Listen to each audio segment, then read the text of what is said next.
Friends, let's kick off this episode by going right to the business of Mazda question. And this question didn't come in as, oh, can you tell me the business of Mazda? This question came in about turbo engines. Specifically, it came from David via Twitter, and he had seen my episode with Dave Coleman, and we did a tech review on the new CX5. Now, a bit of full disclosure here, Mazda did not commit to whether that being a 2017 or a 2018 model year vehicle, so let's just call it the all-new CX5. And Dave's question was very specific. Why wouldn't Mazda offer the 2.5T from the CX9 in the upcoming CX5? Well, there is a very specific reason for this. And now keep in mind, this is me reading between the lines or reading the tea leaves here. This is not a blessed answer from Dave Coleman or anybody at Mazda, but I would say this is probably closest to the truth. And it all has to do with cost. So in a vehicle like a CX9, that goes from what, $32,000 all the way up to $44,000. They are selling the majority of them at the higher end, the $44,000 model. So you have, with a vehicle that's in the 30s to the 40s, you've got some budget where you can put a better engine in a vehicle like that and it won't affect its competition. But in a CX5, that is in the mid-20s, and the highest it gets to real transaction prices is in the low 30s. The minute you add a fancy engine like a 2.5-liter turbocharged engine, you're probably adding about $1,000 of cost into a vehicle. And frankly, what is that? Almost 5%, a little under 5% in the base price of that vehicle. And Mazda, they can't afford to sell you a vehicle, or I shouldn't say that they can afford to sell it to you, but they're going to lose sales because their vehicle will not be as competitive.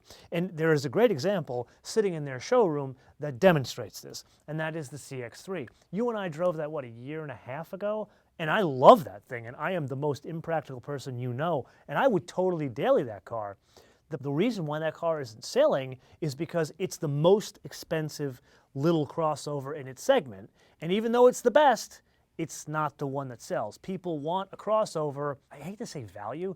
They buy cars by the pound. They don't buy them by the ounce. And the old saying is in Europe, they buy them by the ounce, and here we buy them by the pound. So as a result, people buy Nissan Rogues.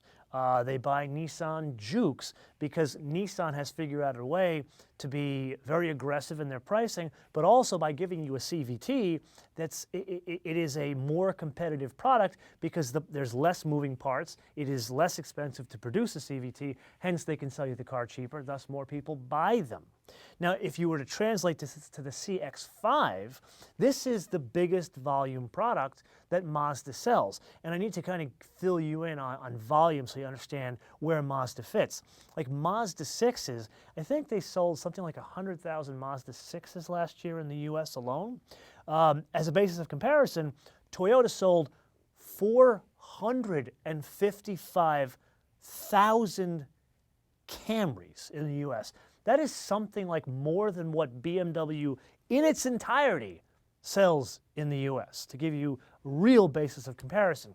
So Mazda has come across a point where they've got the CX5 that is selling very aggressively against the likes of like a Ford Edge or whatever two-row like mini crossover, a small crossover that's out there. They are selling very aggressively against them. So the idea of adding a fancy engine, while great to you and I, would make it less competitive, probably add about $1,000 of cost to the vehicle, and thus they would sell less.